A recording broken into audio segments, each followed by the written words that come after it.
Hey y'all, so we're just going to get right into this week's episode of the Real Housewives of Beverly Hills. Okay, but first, by far, I think the highlight of the episode was the lunch between Dorit and Mo.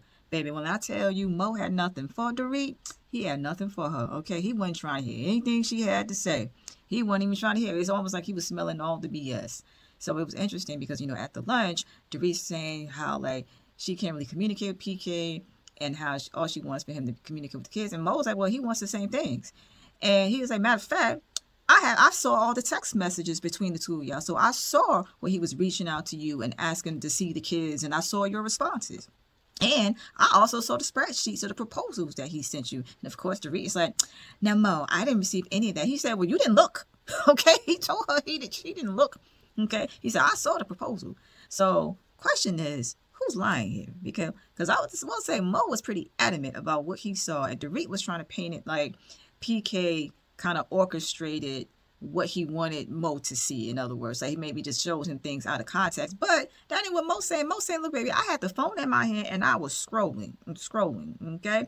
So I saw all the exchanges. But what was interesting though, at the lunch, Dorit did not give him her phone.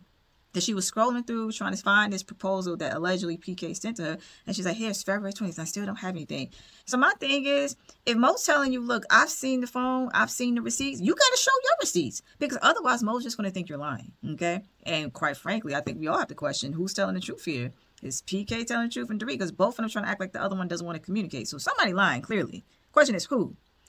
But if we being honest, though, Dorit, it's to Dorit's benefit to lie a little bit, right? Because let's face it, Dorit don't have anything else going on. The only thing she have going on is this divorce. So it's to her benefit to drag this storyline out as long as possible so she can keep her check going. So, I mean, think about how long we've already been talking about her divorce. We've been talking about her divorce since last season, and we're still talking about it. Okay? So she's banking on dragging this out a little bit. So is it possible that maybe Dorit is lying about PK not wanting to be involved? Oh, and it gets worse. While they're at the lunch, Dorit sits there and tries to imply that PK is drinking again. And baby Mo shut that down real quick fast. He wasn't even trying to hear. He said, listen, first of all, I'm the one that's with him, not you, okay? I see him. He said, when we out, maybe he might have one glass of wine, maybe two, but we're not sitting there getting trashed. So let's not even go with that. He shut that narrative down real quick fast. And she's trying to say, well, he didn't just stop drinking just because it was casual. He stopped drinking because, he had to. He was like, well, there's always two sides to every story. He let her know, look, I don't even believe your BS at this point. Okay. And then this is exactly what the ladies were talking about her keeping her mouth shut. It was already bad enough last season you called him an alcoholic. Now all of a sudden you're going to try to really bring up this narrative about him drinking again. And then it's like, how would you know? You claim that you haven't really been talking to him, that you can't really coordinate with him as much about the kids. So how are you around him enough to know if he's drinking or not? Right? So I don't know, Dorit. I mean, this luncheon is starting to make me question some things, okay? She went to the Hamptons with Rachel, Zoe, and Kyle, which Rachel Zoe was really concerned about because Kyle and Dorit hadn't really spoken since the last meeting, and they just felt like it would be a little awkward. And it wasn't at first. So they all just had dinner together, and they met the Donna Karen, okay? She graced them with her presence while they were at dinner. And, not too much happened with them so far. The only thing is Dorit did recap her meeting with Mo. She basically was like, it didn't really go in her favor. And then Kyle was just like, what am I supposed to say? Am I supposed to say, well, that ain't what I heard? Because Mo did fill her in earlier in that day to let her know how things transpired. And he was just saying, look, I was just trying to, tell the PK side. I'm not, trying to get in the middle of it or anything like that. So Kyle just like, I just don't have anything to say. And honestly, I think that's the best thing at this point. I think at this point, Kyle and Mauricio just needs to stay out of it. It's not their business.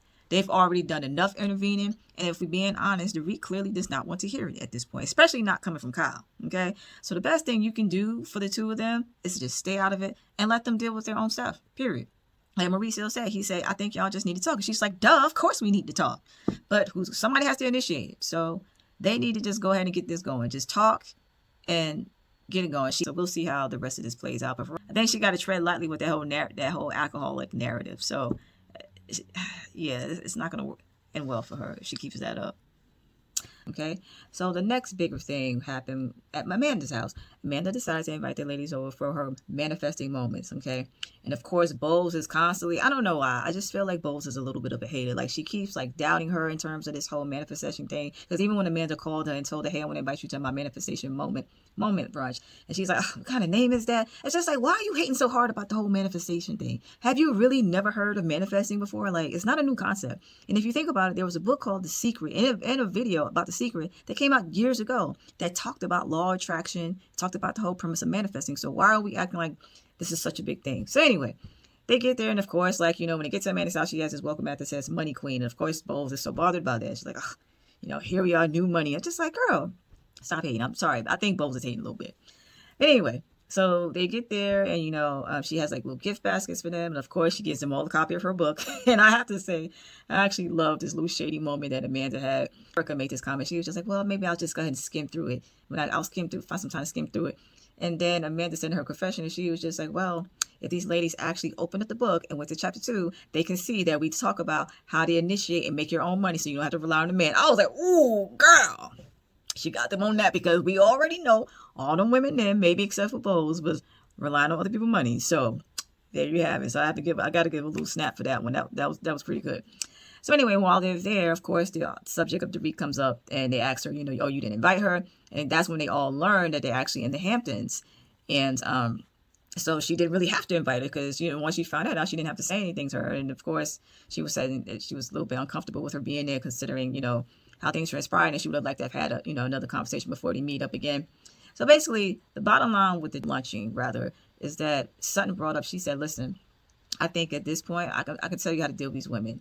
At this point, when you say something, you just got to own it, right? You did. She's like, you did make a comment about her marriage. And if we're being fair, Amanda did, because when she met with Kathy and Sutton, she did say, hey, is it going to affect her that poorly, because she's talking about the divorce. So at this point, Amanda does need to own that part. And I think what the women didn't like, they were trying to tell her, hey, you got to own that. And then Amanda's like, well, I didn't think that what I said was so bad. And she was like, girl, you're talking about somebody's marriage. So it kind of is like, And then Bowles, of course, comes in, and she was like, you kept deflecting. Because Amanda was like, yeah, I thought I was just going to come there, clear everything up, and it's going to be, come to the dinner, clear everything up. It won't be that big of a deal. And Bowles was like, well, actually, you didn't know. You kept deflecting and saying, but Kyle, you kept bringing Kyle into it. Now you're the reason why Kyle and Dorit are fighting.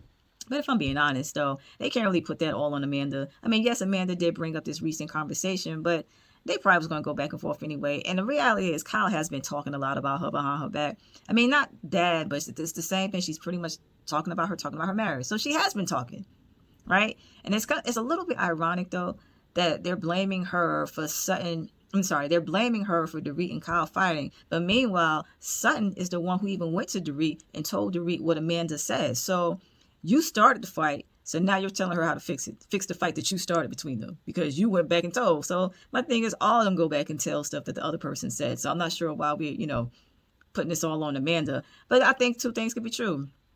Everybody needs to be accountable for what they said. And I think Amanda just needs to just go ahead and just own this. Because she doesn't realize the longer she doesn't own it, the longer this is going to drag out. And it really shouldn't be dragged out this long. It's not even that big of a deal at this point. So I think Amanda just needs to say, look, I did say that when I met with Sutton and Kathy, and, that's the end of it. That's it. Move on.